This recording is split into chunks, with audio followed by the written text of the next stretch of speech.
portrait of three people whose accidents didn't have to happen. Pete O'Connor knew how to lift those mail sacks.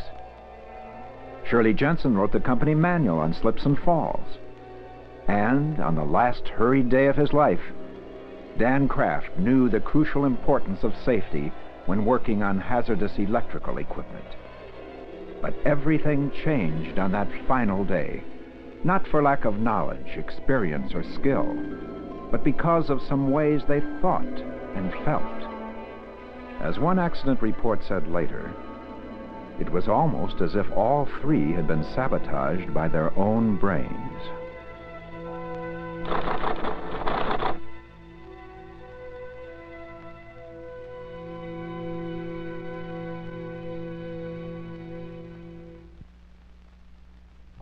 To the scientists studying me, I'm the fantastically complicated 3-pound gray and white organ within your skull, the wrinkled, jelly-like mass you call your brain.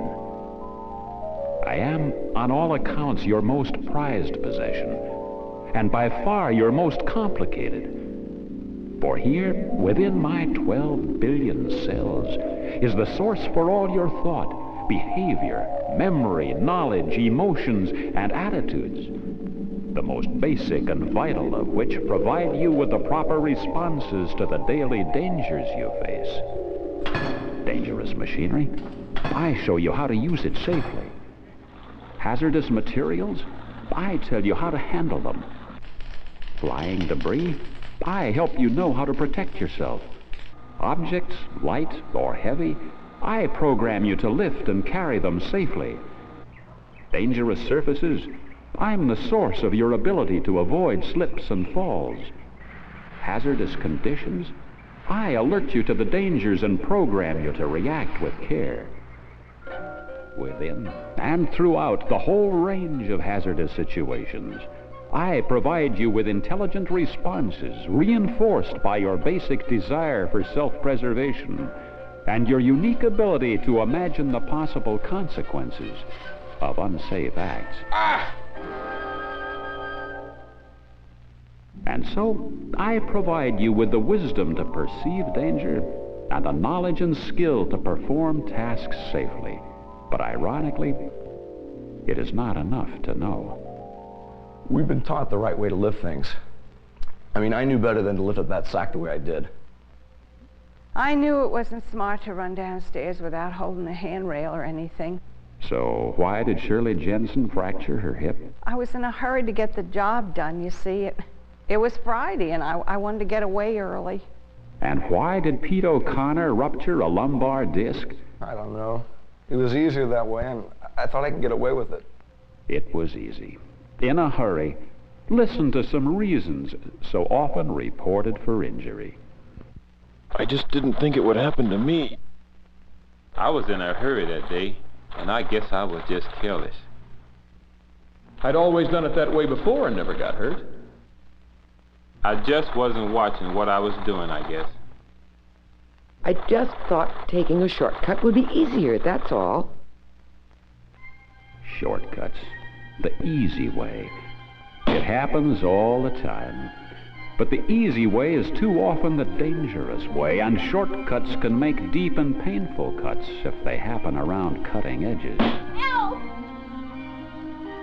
And the payoff is seen in emergency rooms all over the country.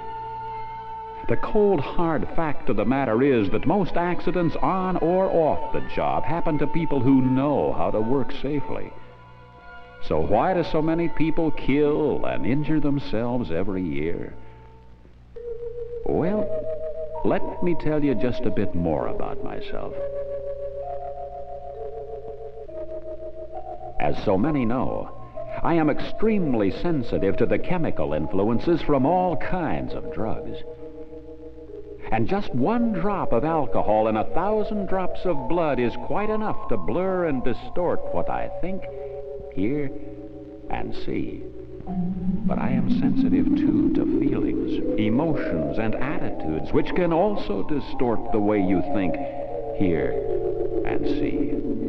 Angry, indifferent, impatient, bored, sleepy, stressed, upset, hungover, perhaps coupled with attitudes like, "It won't happen to me," "It's not my problem," "Shortcuts save time," "This job is dull," "The boss has it in for me."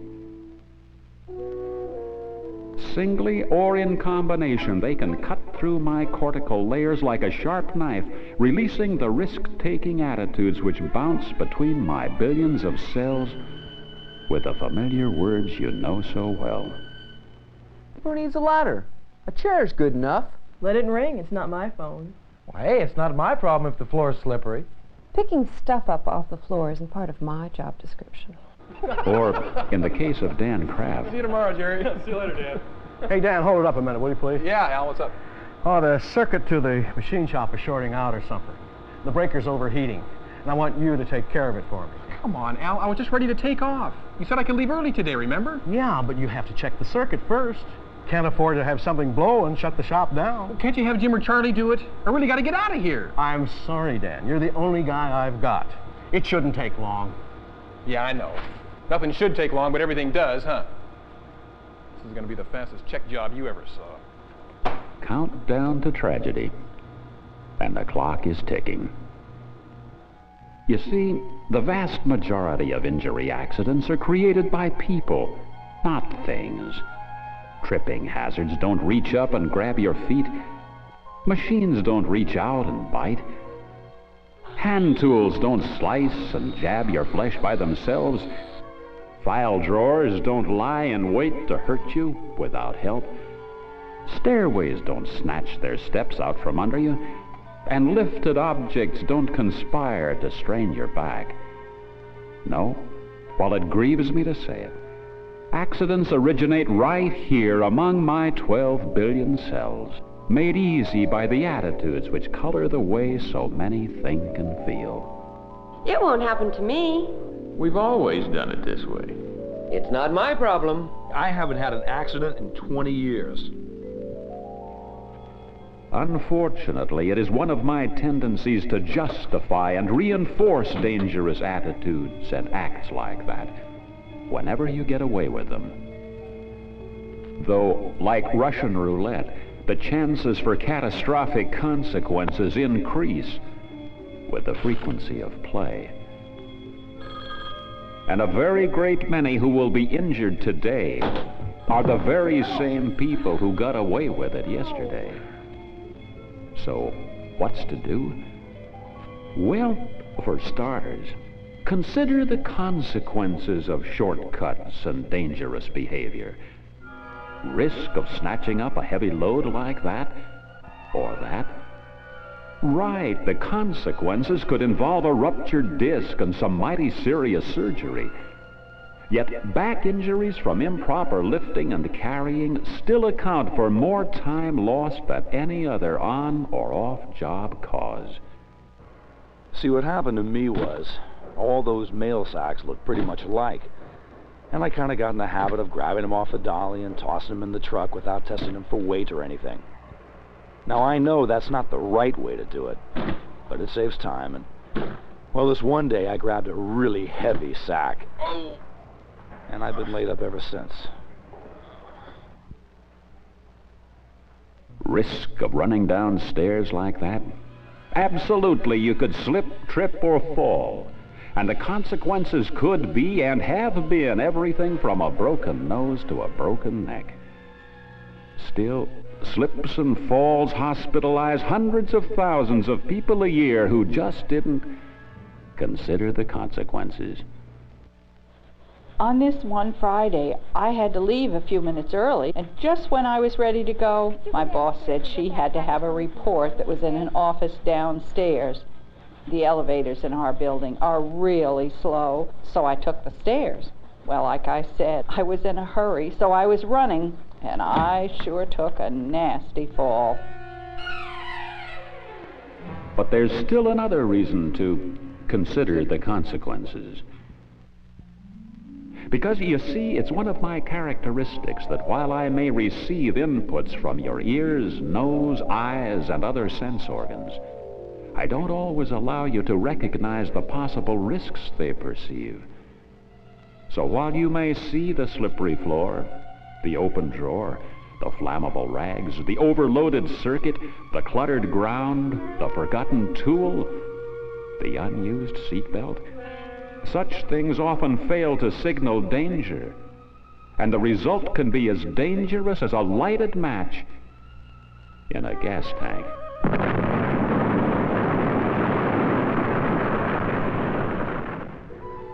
So use your brain. Be alert. Force me not just to see, but to make you act. So make it click. Pick it up. Close it. Clean it. Because a hazard recognized is an accident prevented. Finally, remember, things change. Just because you used your office chair as a ladder last week and got away with it, this time it may roll out from under you. Just because you lifted things like that 100 times before and got away with it, you may not this time. And just because you didn't need your seatbelt yesterday, it may save your life today.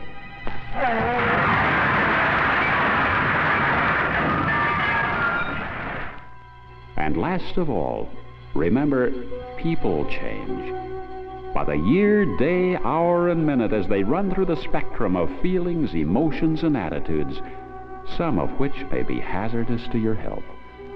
Mad at the world today? Careful. Anxious about home problems? Careful. Bored with doing the same old thing? Careful. Mad at the boss? Careful. Upset and in a hurry like Dan Kraft? Careful. Mike, do you have any safety locks with you? I forgot mine. I need to lock off this circuit breaker while I work on the switch to the machine shop by the loading dock. Not with me. You get him in the storeroom, though. Nah, I don't have time. You gonna be here for a while? No, I'm through now. Ah, great. Well, I'll leave a note, I guess. I'm only gonna be working there a few minutes. That's good. You're gonna be cutting the power off to the machine shop, and you know how those guys are. I'm in just as much a hurry as they are. See you later. Yeah, see you tomorrow. And so, Dan Kraft, an experienced and skillful worker, takes the shortcut he thought would save him 5 minutes and will cost him his life. And so, I'm concerned. Because while people use my highest capabilities and best functions to collect safety knowledge and skills, they so often bypass, ignore, overrule, and replace them with their simplest and most self-destructive emotions and attitudes. And the tragic result is that I become the cause of accidents, not their cure. Remember, I said things change. Well, in the case of Dan Kraft, a passing forklift blew away his note. And 90 seconds later, someone from the machine shop, seeing the open and unlocked circuit breaker, decided to close it.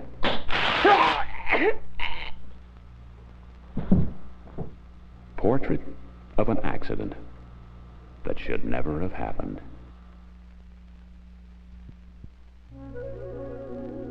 And accidents don't happen to the vast majority of you who do consider the consequences of unsafe behavior by lifting correctly, using stairs properly, and by safely performing thousands of other tasks both on and off the job.